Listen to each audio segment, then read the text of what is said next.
తాకట్లో ఉన్న బంగారాన్ని విడిపించి ఆ రోజున మార్కెట్ ధర కట్టి మిగిలిన డబ్బును మీకు అందిస్తుంది Kommuri gold.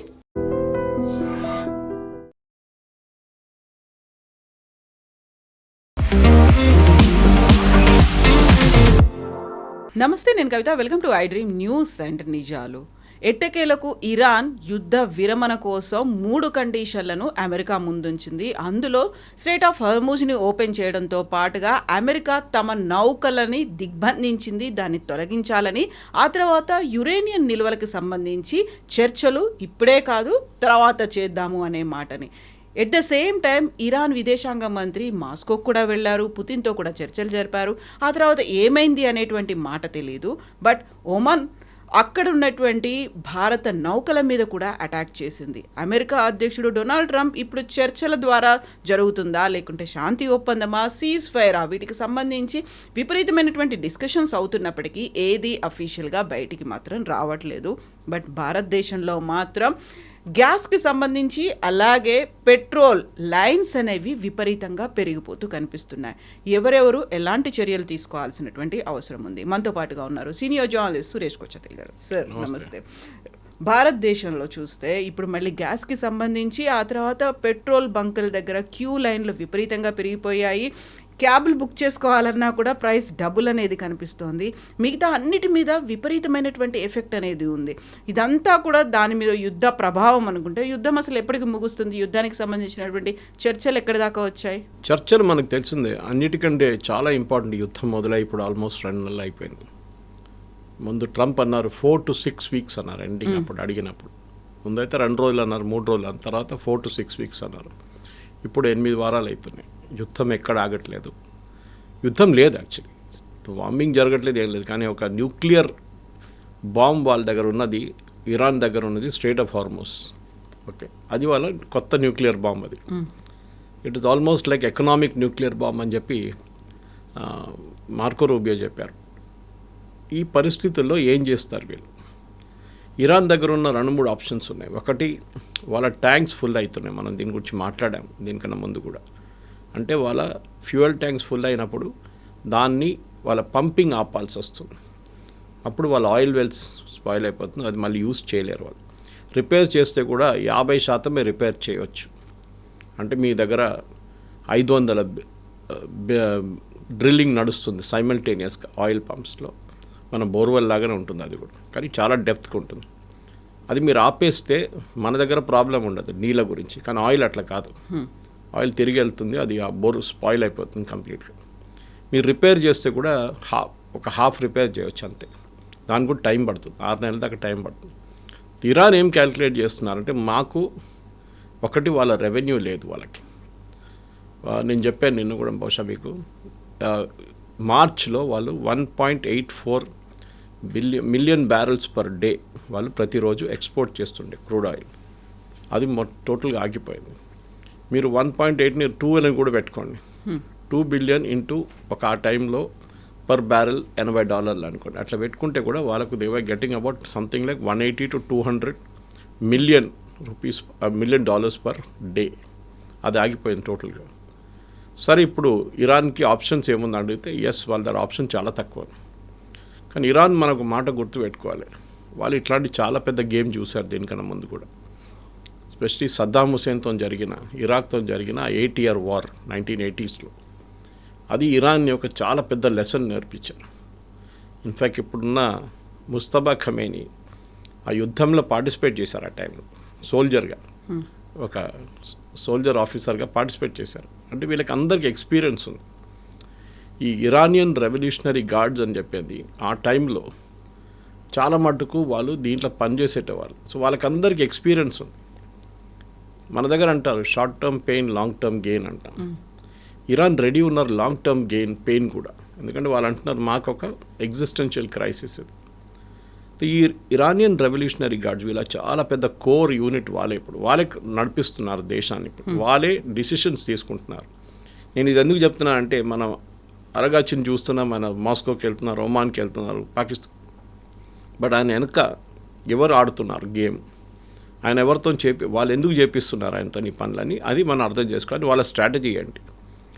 Iranian revolutionary gourd మనకు తెలిసిందే. వాళ్ళ రెవల్యూషనరీ గార్డ్ ఒకటే కాదు, 2,20,000 మంది ఉన్నారు ఆల్మోస్ట్.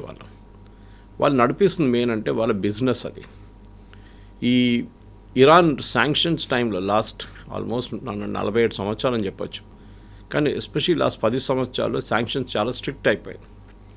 ప్రెసిడెంట్ ఒబామా తర్వాత ప్రెసిడెంట్ ట్రంప్ వచ్చారు, దాని తర్వాత బైడెన్ వచ్చారు, ఇప్పుడు మళ్ళీ ట్రంప్ వచ్చారు. సో 4 years 2 years 10 సంవత్సరాలు శాంక్షన్స్ చాలా స్ట్రిక్ట్ చేసేసారు. దానికన్నా ముందు మనం కూడా ఇరాన్ దగ్గర ఆయిల్ కొంటుండే, మనకు కూడా బంద్ చేయాల్సి వచ్చింది అది. సో ఇరాన్ ఈ ఆయిల్ బయటికి తీసుకెళ్ళడానికి అన్నిటికంటే పెద్ద ఒక రోల్ ప్లే చేసింది ఇరానియన్ రెవల్యూషనరీ గార్డ్స్. అప్పుడు మనం అనుకుంటాం రెవల్యూషనరీ గార్డ్స్ పని అంటే ఆయిల్తో అని అనుకుంటాం అనమాట. కానీ వాళ్ళు చేశారు. వాళ్ళు ఈ షిప్స్ని తీసుకొస్తారు, దాన్ని డీఫ్లాగ్ చేస్తారు, కొత్త ఫ్లాగ్ పెడతారు, తీసుకెళ్తారు. దాన్ని గోస్ట్ షిప్స్ అంటాం మనం. ఈవెన్ రష్యా కూడా చేస్తారు అదే గేమ్. మళ్ళీ దాని ఆయిల్లో ఇంటర్నేషనల్ మార్కెట్లో అమ్ముతారు. డబ్బులు రెవల్యూషనరీ గార్డ్స్ తీసుకుంటారు, దేశానికి రాదు, వాళ్ళ అకౌంట్కి రాదు అన్నమాట. సో వీరొక ప్యారలల్ ఎకానమీ నడిపిస్తుండే ఇరానియన్ రెవల్యూషనరీ గార్డ్స్. సో చాలామంది అంటారు ఈ యుద్ధాన్ని ఆపడానికి ఇంట్రెస్ట్ లేని వాళ్ళు ఇద్దరు ఉన్నారని. ఒకటి ఇజ్రాయెల్, ఇంకోటి రెవల్యూషనరీ గార్డ్స్. ఇజ్రాయెల్కేమో యుద్ధం ఆగిపోతే వాళ్ళు ఫైనల్ ఆబ్జెక్టివ్ అచీవ్ కాదు, ఒకటి రెజ్యూమ్ చేంజ్, ఒకటి వాళ్ళ న్యూక్లియర్ అసెట్స్ని తీసేయడం. రెవల్యూషనరీ గార్డ్స్కి యుద్ధం ఆగిపోతే వాళ్ళ డబ్బులు ఆగిపోతుంది.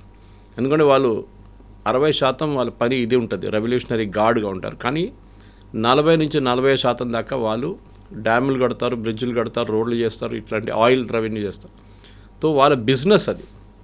సో యుద్ధం ఆగిపోతే రెవల్యూషనరీ గార్డ్స్ కొలాప్స్ అయిపోతారు, వాళ్ళకు ఉండదు. And they are the most corrupt body in Iran today. So ఇది ఈయన ఫారిన్ మినిస్టర్ వెళ్తే మాట్లాడుతున్నప్పుడు కూడా ఆయన మైండ్లో బ్యాక్ ఆఫ్ ద మైండ్లో అది ఉంటుంది, నేను తెహరాన్కి రేపు తిరిగి వస్తే నన్ను ఫినిష్ చేసేస్తారా అని. సో చాలా కేర్ఫుల్గా మాట్లాడాల్సి వస్తుంది. పుటిన్ దగ్గర వెళ్ళారు. పుటిన్ అయితే నార్మల్ పబ్లిక్లో చెప్పిన స్టేట్మెంట్ మనం అందరు విన్నాం, దట్ ఈజ్ యుద్ధం ఆగాలి, నేను కూడా నా ప్రయత్నాలు చేస్తాను, ద యూజువల్ డిప్లొమాటిక్ లాంగ్వేజ్. కానీ క్లోజ్ డోర్లో ఏం జరిగింది మనకు తెలియదు. అది చాలా ఇంపార్టెంట్గా ఉంటుంది అనమాట. సో పుతిన్ దగ్గరికి వెళ్ళారు, కలిశారు. ఆ తర్వాత అఫీషియల్గా ఇరాన్ నుంచి కానీ మాస్కో నుంచి కానీ ఎలాంటి ఇన్ఫర్మేషన్ అయితే రాలేదు. బట్ ఇంటర్వ్యూన్ అవుతున్నారా, లేకుంటే వాళ్ళు మధ్యవర్తిత్వం వహించి ఈ శాంతి విరమణ లేకపోతే యుద్ధ విరమణకి సంబంధించి ఏమన్నా జరుగుతుందా అనుకున్నప్పుడు ఎక్కడైనా పాజిటివ్ యాంగిల్ అనేది మీకు అనిపిస్తుందా? ట్రంప్ అయితే అబ్జర్వ్ చేస్తుంటాడు, పుతిన్ ఏం మాట్లాడాడు అనేది. కనీసం వాళ్ళిద్దరైనా మాట్లాడుకుని ఉంటారా? పాజిటివ్ ఒక ఇమేజ్ ఏం జరిగిందంటే, పాజిటివ్గా చూడాలంటే మన వైపు ఈ Germany, France, UK, European nation 40 దేశాలు కలిసి వాళ్ళు ఒక స్ట్రాటజీ తయారు చేశారు. అంటే ఏంటి, ఈ స్ట్రెయిట్ ఆఫ్ హార్మోస్ని ఒకసారి ఓపెన్ చేస్తే దాన్ని ఎవరు మానిటర్ చేస్తారు?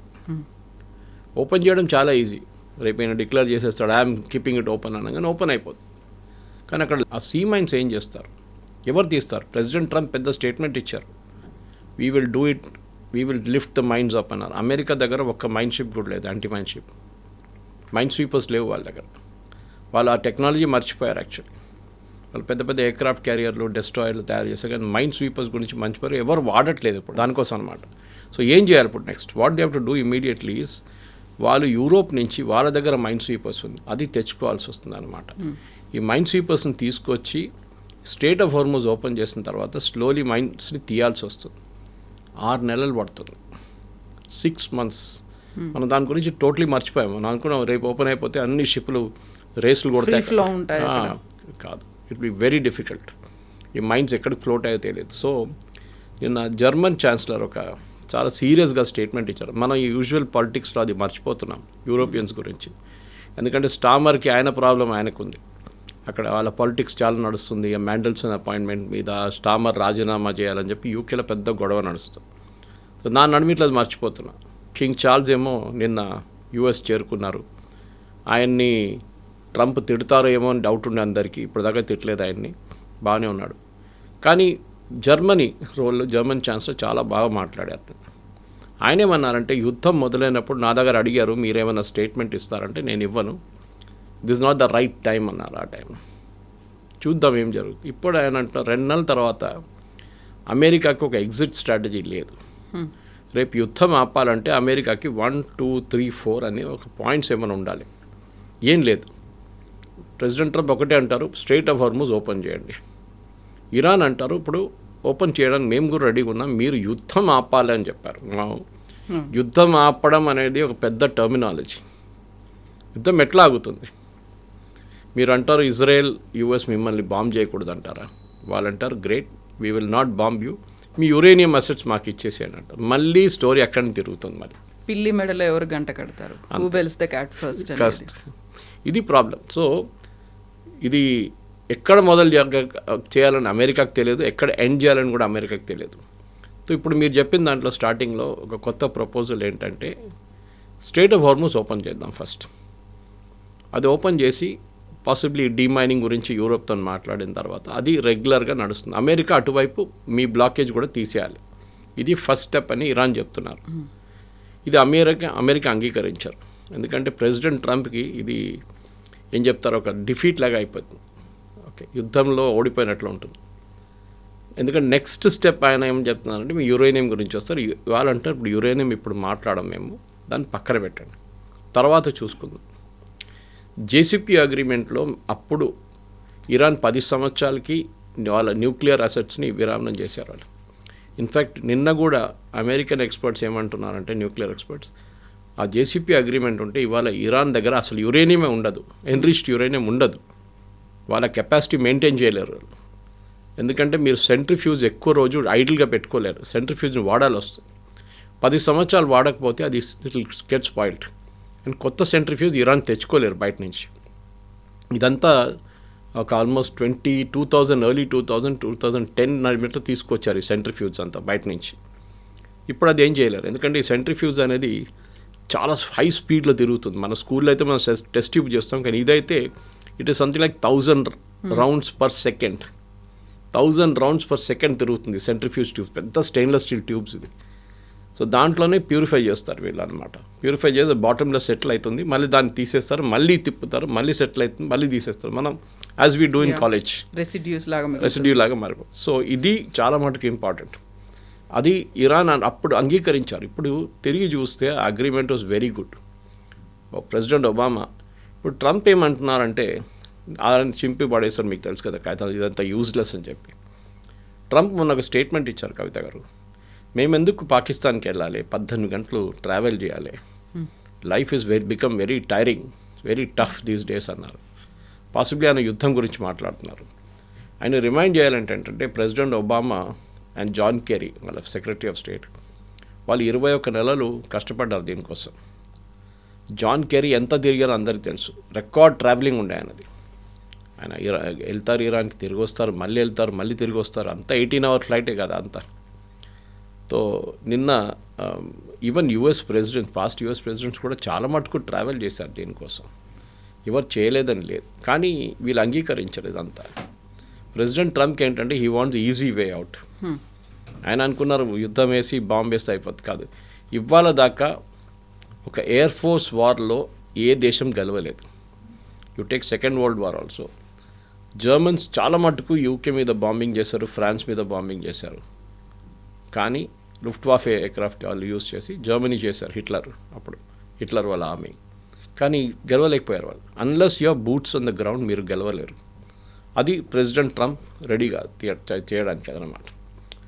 ఇది చాలా మటుకు మన పాత అమెరికన్ ప్రెసిడెంట్ చూస్తే కూడా ఆ కోల్డ్ వార్ టైంలో నెగోషియేషన్స్ అనేది చాలా కాంప్లికేటెడ్ ఉంటాయి.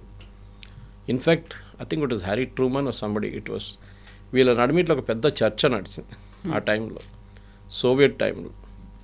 Harry Truman I think travel Soviet యూనియన్కి వెళ్ళారు, తిరిగి వచ్చారు.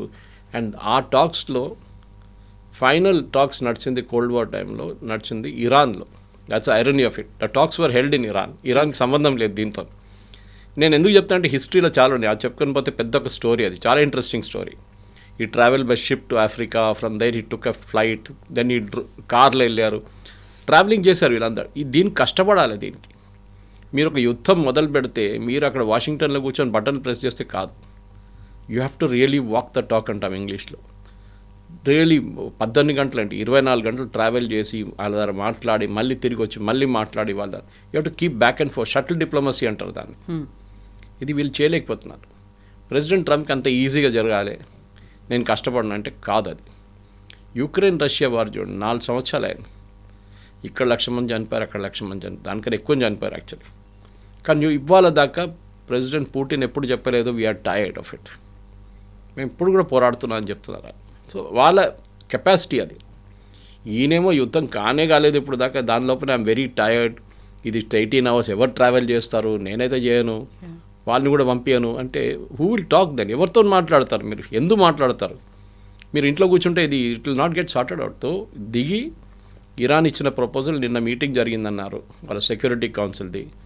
క్యారెన్ లివిట్ దగ్గర అడిగారు, వైట్ హౌస్ ప్రెస్ సెక్రటరీ దగ్గర, ఏంటి రీడౌట్ ఏమైనా ఉందా అని అడిగారు. అంటే మీటింగ్ మినిట్స్ ఏం లేదు, ప్రెసిడెంట్ ట్రంపే చెప్తా అన్నారు. ఆయన ఇవాళ దాకా దాని గురించి మాట్లాడలేదు. అంటే ఒక నిర్ణయం తీసుకోలేకపోతున్నారు కవిత గారు, which is a very dangerous thing. అంటే మీరు ఒక స్టేటస్ కో మెయింటైన్ చేసుకుంటున్నారు. ఇరాన్ చూద్దాం, ఇరాన్ ఏం చేస్తారో చూద్దాం, ఇరాన్ ఏం చేస్తారో చూద్దామని కాదు, మీ వైపు నుంచి కూడా ఉండాలి. ఇప్పుడు ఇరాన్ ఫారెన్ మినిస్టర్ ఏమంటున్నారు, మేము చర్చల గురించి అడగలేదు, ప్రెసిడెంట్ ట్రంప్ అడిగారంట చర్చలు కావాలని చెప్పేసి. ఈ wanted second round of talks, we didn't want it అంటున్నారు. కానీ ప్రెసిడెంట్ ట్రంప్ దగ్గర నుంచి డినైల్ రాలేదు ఇప్పుడు. ఇంకోటి, అమెరికాలో కొంతమంది మీడియా ప్రొఫెషనల్స్ ఉన్నారు, వాళ్ళ స్పీచెస్ని అనలైజ్ చేస్తారు, చాలా బాగా చేస్తారు. సో వాళ్ళు ప్రెసిడెంట్ ట్రంప్ లాంగ్వేజ్ చూస్తున్నారు. We have all the cards on the table, we have one the war, మేము వాళ్ళు మొత్తం కొట్టేసాం, వాళ్ళు లీడర్షిప్. సేమ్ స్టేట్మెంట్ ఆయన ఇప్పుడు దాకా 35 సార్లు రిపీట్ చేశారు, 35 సార్లు. What is said on day 5, యుద్ధం మొదలై 5 రోజుల తర్వాత చెప్పిన స్టేట్మెంట్ ఇవాళ కూడా చెప్తున్నారు. అంటే మీరు కొత్తది ఏం చేశారు? 5 నుంచి ఇప్పుడు ఈ 2 నెలలు అవుతున్న, 5 రోజుల నుంచి నెలల పాటు ఇప్పుడు వస్తున్నప్పుడు మీరు ఏం చేశారు? What did you do for 30 + 25 days, 55 days మీరు ఏం చేశారు చెప్పండి? ఏం లేదు. Nothing news happen. ఆ ఫస్ట్ స్టేజ్లో జరిగిన బాంబింగ్ జరిగింది, దాని తర్వాత వీళ్ళ అసెట్స్ మీద కొట్టారు, కొన్ని న్యూక్లియర్ సైట్స్ మీద కొట్టారు, అది అయిపోయింది. దాని అవతల ఏం జరగట్లేదు. ఇప్పుడు ఒక కంప్లీట్ ఫ్రీజ్ అయిపోయినట్లుందన్నమాట. అమెరికానేమో మేము అలసిపోయామని చెప్తోంది, ఇరాన్కేమో ఒక అవసరమైన యుద్ధం ముగించాల్సినటువంటి పరిస్థితులు ఉన్నాయని చెప్తోంది. బట్ ఇజ్రాయెల్ మాత్రం యాక్టివ్గానే ఉందా? కరెక్ట్. వాళ్ళు మీరు లెబనాన్లో చూసుంటారు, సీజ్ ఫైర్ అని చెప్పారు ఫస్ట్ ప్రెసిడెంట్ ట్రంప్, వారం పాటు 10 రోజుల పాటు, దాన్ని ఎక్స్టెండ్ చేశారు 2 weeksకి. 2 నెలల్లో 2 వారాలు తెలియదు ఎగ్జాక్ట్లీ నాకు, 2 వారాలు అనుకుంటాను. మళ్ళీ ఇజ్రాయెల్ డైలీ బాంబ్ చేస్తున్నారు, డైలీ. ఇప్పుడు హెజ్బుల్లా ఏమంటున్నారంటే మేము సూసైడ్ అటాక్లు మొదలు పెట్టేస్తాం. వాళ్ళు యాక్చువల్లీ కొన్ని రోజుల నుంచి చేయట్లేదు, కొన్ని రోజులు కాదు కొన్ని సంవత్సరాల నుంచి చేయట్లేదు సూసైడ్ బాంబింగ్. అదే ఇటు మొదలైతే then Israel will go all out. ఎందుకంటే ఇది ఇరాన్ నిన్న కూడా వాళ్ళ స్టేట్మెంట్ ఇచ్చారు, మేము మా రీజనల్ అలైస్ని మేము వాళ్ళ తోడే ఉంటాం, మేము we will not give up అని. అంటే హెజ్బుల్లా, హూతీ, హమాస్ వీళ్ళు ముగ్గురు మాతోనే ఉంటారు, వాళ్ళకి మేమే సహాయం చేస్తామని చెప్పేసి క్లియర్గా చెప్తున్నారు. మన అందరు తెలిసిందే, ఇరాన్ సహాయంతోనే హెజ్బుల్లా ఈ స్టేట్లో ఉన్నారు. ఇవాళ బషర్ అల్ అసాద్ గవర్నమెంట్ ఉన్నప్పుడు కూడా చాలా మట్టుకు ఇరాన్ నుంచే ఆయుధాలు డైరెక్ట్ లెబనాన్కి వెళ్తుండే through Bashar al Assad government. ఆ గవర్నమెంట్ని కింద పడేయడానికి చాలామంది కష్టపడ్డారు. ఒకటి దాంట్లో మెయిన్గా ఇజ్రాయేలే, ఎందుకంటే వాళ్ళకి ఆ గవర్నమెంట్ పోతే వాళ్ళకి ఆ వెపన్ రూట్ ఉంటుంది చూడండి, అది ఆగిపోతుంది. అది ఒక పెద్ద స్టోరీ ఉంది దాంట్లో. మొస్సాడ్ అది మెయిన్ మనిషి, ఈ ట్రాన్స్పోర్ట్ చేసే ఒక ఆయన్ని ఒక ట్రైన్లో ట్రావెల్ చేస్తున్నప్పుడు 120 కిలోమీటర్లు మన దగ్గర వందే భారత్ లాంటి ట్రైన్లో ట్రావెల్ చేస్తున్నప్పుడు ఫుల్ స్పీడ్లో వెళ్తున్నప్పుడు ఒక స్నైపర్ కూర్చొని కొట్టారు ఆయన్ని. So that is a big story, it is there on the యూట్యూబ్కి వెళ్తే మీకు వచ్చేస్తుంది. I don't remember the name of the gentleman, but he was killed by a Israeli sniper. So వాళ్ళకి ఇజ్రాయెల్కి ఏంటంటే వీళ్ళు ఆయుధాలు ఆపాలి, మెయిన్గా ఆయుధాలు సప్లై రాకూడదు. అండ్ ఇరాన్ దగ్గర లేదు కూడా ఇప్పుడు ఆయుధాలు, కానీ హెజ్బుల్లా దగ్గర ఉన్న ఆయుధాలని వాళ్ళు డిసామ్ చేయాలి. ఇప్పుడు లెబనాన్ మాట్లాడలేదు చూడండి, లెబనాన్ క్వైట్ అయిపోయారు. నేను చెప్పాను చూడండి, మున్సిపల్ ఎలక్షన్ కూడా ఉండే వాళ్ళ దగ్గర. వాళ్ళు ఎందుకు క్వైట్ అయిపోయారంటే వాళ్ళు దే కెనాట్ హ్యాండిల్ హెజ్బుల్లా, వాళ్ళు చేయలేరు. సో ఇజ్రాయెల్ సెల్ఫిష్ మోటివ్ ఏంటంటే ఇరాన్ని కంప్లీట్గా నాశనం చేసేదాకా మేము ఆగము, యూఎస్ కావాలంటే వెళ్ళిపోవచ్చు, మాకు ప్రాబ్లం లేదు, మమ్మల్ని అడ్డుకోకూడదు అంతే, మా పని మమ్మల్ని చేయనియండి, మేము మా పని మేము చేసుకుంటాం, మీ వైపు నుంచి మాకు పొలిటికల్గా మమ్మల్ని ఆపకూడదు. That is the main thing. మీకు గుర్తుంటుంది, దానికోసం ఫస్ట్ సీజ్ ఫైర్ వీళ్ళ నడిమిట్లో జరిగింది, యూఎస్ అండ్ ఇరాన్ నడిమిట్లో. స్ట్రేట్ ఆఫ్ హోర్మోజ్ కానీ ఎక్కడైనా కానీ సీజ్ ఫైర్ అన్నారు. అప్పుడే వీళ్ళు అన్నారు అక్కడ కూడా సీజ్ ఫైర్ కావాలంటే కాదని చెప్పారు ట్రంప్, మీకు గుర్తుంటుంది అది. Now that cease fire was done అక్కడ, కానీ ఇజ్రాయెల్ పట్టించుకోవట్లేదు, హెజ్బుల్లా కూడా పట్టించుకోవట్లేదు, సీజ్ ఫైర్ లేదు అక్కడ. సో ఇజ్రాయెల్ వాళ్ళ లాంగ్ టర్మ్ స్ట్రాటజీ అంటే వాళ్ళు కంప్లీట్గా ఫినిష్ చేయడానికి వెళ్తున్నారు అనమాట. బహుశా నిన్న మన ఐరన్ డోమ్ గురించి కూడా మాట్లాడాం. దట్ ఇజ్రాయెల్ ఐరన్ డోమ్ తీసుకొచ్చి యుఏఈలో పెట్టారు. ఆలోచించండి, ఇజ్రాయెల్ ఈ ఇరాన్ ఫైర్ చేస్తున్న మిసైల్స్ని అడ్డుకోవడానికి వాళ్ళ ఐరన్ డోమ్, చాలా ఫేమస్ ఐరన్ డోమ్, అది ఆ ఐరన్ డోమ్ ఇజ్రాయెల్ నుంచి తీసుకొచ్చి మొత్తం టీంని కూర్చోబెట్టారు యుఏఈలో. ఏదైనా అరబ్ రాజ్యం ఎప్పుడైనా ఇజ్రాయెల్ సహాయం తీసుకుంటారా? ఇది కేస్. అంటే ఇప్పుడు సౌదీ అరేబియా ఇవాళ ఏం స్టేట్మెంట్ ఇచ్చారంటే అబ్రహాం అకార్డ్ మేము అంగీకరించాము. ఈ అబ్రహాం అకార్డ్ మెయిన్ మనిషి president Trump son in law Jared Kushner. ఆయన ప్రెసిడెంట్ టర్మ్ ఫస్ట్ టర్మ్లో ప్రెసిడెంట్ ట్రంప్ ఉన్నప్పుడు 2018 టర్మ్లో అప్పుడు జారెడ్ కుష్నర్ చేసిన మెయిన్ ఒక పని ఇది అబ్రహాం అకార్డ్. అంటే ఏంటి Abraham accord? Israel as a nation మీరు అంగీకరించాలి, అంతే. మీరు ఇజ్రాయెల్ ఎగ్జిస్ట్ అని చెప్పి అంగీకరించి సంతకం పెట్టాలి. దాన్ని ఫస్ట్ నేషన్ అరబ్ కంట్రీస్లో చేసింది యుఏఈ. యుఏఈ ఒక ఏం చెప్తారు, ఒక ప్రో అమెరికన్గా మారిపోయారు, ప్రో ఇజ్రాయలీగా మారిపోయారు. పక్కన ఉన్న సౌదీ అరేబియాకి అది పెద్ద ప్రాబ్లం. సౌదీ అరేబియాకి ఇజ్రాయెల్తో అసలు పడదు. And more importantly Saudi Arabia ఇరాన్తో కూడా వాళ్ళకి పడదు. ఒకటి షియా, ఇక్కడ ఒక సున్నీ, నడిమిట్లో UAE. UAE is now becoming a చాలా క్రూషియల్ పాయింట్. ఎందుకంటే ఒకటి వాళ్ళ ఎకానమీ టూరిజం మీద డిపెండెంట్ ఉండే, వాళ్ళకి ఇది ఎంత రేపు ఫినిష్ అయిపోతే బాగుంటుందని.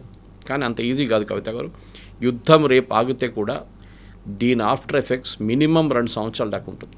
సో ఆ ఎఫెక్ట్ అనేది ఇప్పుడు మన దగ్గర కూడా కనిపిస్తున్నట్టుంది కదా, లైన్లలో ఉంటున్నారు పెట్రోల్ బంకుల దగ్గర, ఇవన్నీ కనిపిస్తున్నాయంటే నో షార్టేజ్ బోర్డులు పెట్టినప్పటికి కూడా ఒక ప్యానిక్ క్రియేట్ అవుతుందా, లేదు నిజంగానే ఒక క్రైసిస్ అనేది వచ్చిందా? మీరు నిజంగా 2 years అని అంటున్నారు, 2 years అన్ఇమాజినబుల్, అసలు మన వల్ల కాదు అలాంటి పరిస్థితి. ఇప్పటికిప్పుడు 2 నెలలకి ఇలాంటి పరిస్థితి ఉంటే భవిష్యత్ ఏంటి?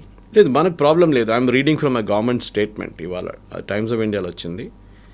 Sujatha Sharma, joint secretary petroleum and natural gas, ఈ ఆంధ్రప్రదేశ్లో కొన్ని చోట్ల జరిగిన ఈ panic buying was cause by panic buying and centre was in touch with this.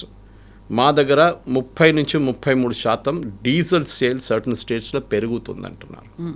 అది ప్యానిక్ బయింగ్ ఉండొచ్చు మోస్ట్లీ. ఇంకోటి సమ్మర్ ఇప్పుడు, సో డీజిల్ జనరేటర్స్ చాలా మటుకు యూస్ చేస్తారు ఎక్కడెక్కడ పవర్ ఫెయిలియర్ ఉందో.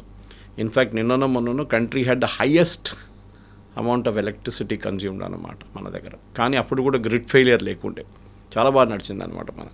సో ఇది ఉన్నాయి. సో ఇంకోటి ఏంటంటే వీళ్ళ పేమెంట్ సిస్టమ్ మార్చారు. ఆయిల్ కంపెనీస్ ఏమంటున్నారంటే రీటైల్ అవుట్లెట్ దగ్గర మీరు ముందే పేమెంట్ చేయండి, తర్వాత మేము డీజిల్లో పెట్రోల్ సప్లై చేస్తాం మీకు. ముందు అట్లా లేకుండే. ముందు వీళ్ళు సప్లై చేసిన తర్వాత 2 రోజుల్లో వీళ్ళు అమ్మిన పెట్రోల్ డబ్బులు, డీజిల్ డబ్బులతో వీళ్ళు డబ్బులు కడుతుండే.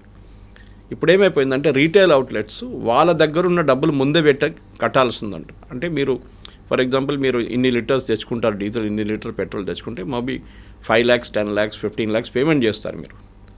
వీళ్ళకి ఈ రొటేషన్ చాలా క్రూషియల్, ఇది మార్జిన్ తక్కువే కదా, సో రొటేషన్ ఉండాలి కాన్స్టెంట్లీ. ఇప్పుడు వీళ్ళేమంటారంటే మాకు 2-3 రోజుల తర్వాత వస్తుంది డీజిల్, పెట్రోల్, అన్నీ రావట్లేదు. మెయిన్గా వీళ్ళు కాన్సన్ట్రేట్ చేస్తున్న సిటీ అవుట్లెట్స్ మీద కాన్సన్ట్రేట్ చేస్తున్నారు. సిటీలో ప్యానిక్ ఉండకూడదు అని చెప్పేసి. మీరు నార్త్ ఇండియాలో ప్యానిక్ లేదు. నిన్న జరిగింది ఆంధ్రప్రదేశ్లోనే. చంద్రబాబు నాయుడు గారు అన్నారు అదేదో వాట్సాప్ మెసేజెస్ పంపించారంటే ఎవరో, దాంతో జరిగిందని. సో ప్యానిక్ బయింగ్ చేయక్కర్లేదు. వీ హ్యావ్ ఇనఫ్ స్టాక్ అని చెప్పి చాలా క్లియర్గా వీళ్ళు చెప్పారనమాట, యూనియన్ పెట్రోలియం మినిస్ట్రీ. అది కాకుండా ఆంధ్రప్రదేశ్లో 400 ఫిల్లింగ్ స్టేషన్ షట్ డౌన్ చేశారు temporary due to severe fuel crisis cause by panic buying అంటున్నారు. The other states have no such problem అని చాలా క్లియర్గా. ఇప్పుడు ఈ పిఎన్జీ స్టాక్ గురించి మాట్లాడుతున్నారు. సో పిఎన్జీ గురించి కూడా చెప్తే సఫిషియెంట్ స్టాక్స్ మా దగ్గర డీజిల్, పెట్రోల్ ఉంది, ఏ సిచ్యువేషన్ మాకు ప్రాబ్లం లేదు అని చెప్తున్నారు. మా స్ట్రాటజిక్ ఆయిల్ రిజర్వ్స్ కూడా ఉంది మన దగ్గర చాలా మటుకు. 63 రోజుల స్టాక్ మన దగ్గర ఉంది. ఈ రోజు నుంచి ఇంకా ఈ రోజు కదా, ఎప్పుడు ఓకే, ఎప్పుడు మన దగ్గర 63 రోజులు ఉంటుంది. ప్రతి దేశం ఇది మెయింటైన్ చేస్తారు. చైనా ఇస్ ద హైయెస్ట్, 240 రోజుల స్టాక్ వాళ్ళ దగ్గర ఉంటుంది. సో అది కాకుండా పిఎన్జీ గురించి చెప్పారు. పిఎన్జీలో కనెక్షన్ తీసుకున్న వాళ్ళు 42,000 మంది పిఎన్జీ కనెక్షన్ తీసుకున్నారు. వాళ్ళ ఎల్పిజీ కనెక్షన్ సరెండర్ చేయాల్సి వస్తుంది. ఇప్పుడు మీ ఇంటికి పిఎన్జీ కనెక్షన్ వస్తే పైప్ న్యాచురల్ గ్యాస్, మీ ఎల్పిజి డియాక్టివేట్ అయిపోతుంది. మీకు ఎల్పిజి తీసుకోలేరు. ఎందుకంటే అది ఇది 2 కావాలంటే కాదు, ఏదో ఒకటి తీసుకోండి అంతే. అండ్ మోస్ట్లీ పిఎన్జీ తీసుకోవాల్సి వస్తుంది. సో స్లోలీ, ఎందుకంటే మన దేశంలో 50% పైప్ న్యాచురల్ గ్యాస్ మన దేశంలోనే ప్రొడ్యూస్ అవుతుంది.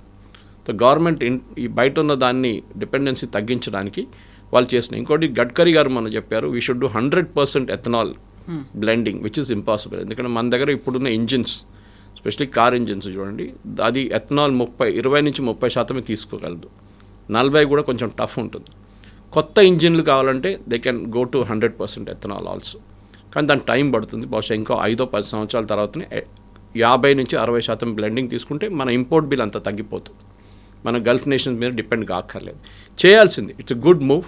ఆల్రెడీ మన దగ్గర ఎలక్ట్రిక్ కార్స్ మొదలైనవి, చాలా మటుకు ఎలక్ట్రిక్ 2 వీలర్స్ మొదలైనవి. So over a period of time బహుశా నెక్స్ట్ 10 yearsలో మన ఇంపోర్ట్ బిల్ 50-60% కట్ డౌన్ అయిపోతుంది, విచ్ ఇస్ చాలా పెద్ద మూవ్. ఎందుకంటే మనకు తెలుసు ఇండియన్ రైల్వేస్ దగ్గర ముందు డీజిల్ ఇంజిన్సే ఉండే మొత్తం, దానికన్నా ముందు కోల్ ఇంజిన్స్ ఉండే, తర్వాత డీజిల్ ఇంజిన్స్.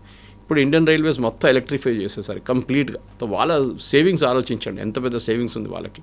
టెన్షనే లేదు వాళ్ళకి, డీజిల్ లేదంటే ఏం కాదు, మాకు ఎలక్ట్రిసిటీ ఉంది కదా అని చెప్పేసి అది నడిపించుకోండి. So no problem. ఈ ప్యానిక్ బయింగ్ బంద్ చేస్తే బాగుంటుంది. లైన్లు కట్టకండి. పెట్రోల్ డీజిల్ అడిక్వేట్ స్టాక్ ఉంది. ప్రాబ్లమ్ ఈజ్ ఓన్లీ ఈ పేమెంట్ మెకానిజం మార్చారు, దాంతోనే ప్రాబ్లం వచ్చింది. అది కాకుండా సిటీలో ఈ సండే డీజిల్ పెట్రోల్ సప్లై కాలేదు చర్లపల్లి అక్కడ అవుట్లెట్ నుంచి. అది బహుశా అదేదో మిస్కమ్యూనికేషన్ ఉండొచ్చు.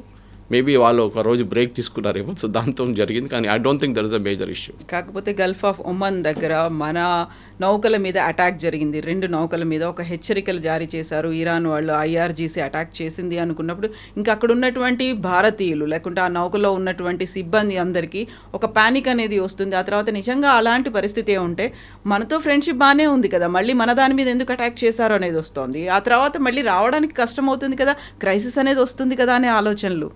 ఇన్ఫ్యాక్ట్ ఆ రోజు జరిగిన అటాక్ తర్వాత ఒక్క అటాక్ కూడా ఇవాళ దాకా జరగలేదు. అది వాళ్ళేమన్నారంటే వాళ్ళ వైపు నుంచి మిస్కమ్యూనికేషన్. అంటే వీళ్ళ దగ్గర లోకల్ కమాండర్స్ ఉంటారు. ఈ లోకల్ కమాండర్స్కి ఇండియా షిప్ ఏది, చైనా షిప్ ఏది అని తెలియదు. They are not maritime experts.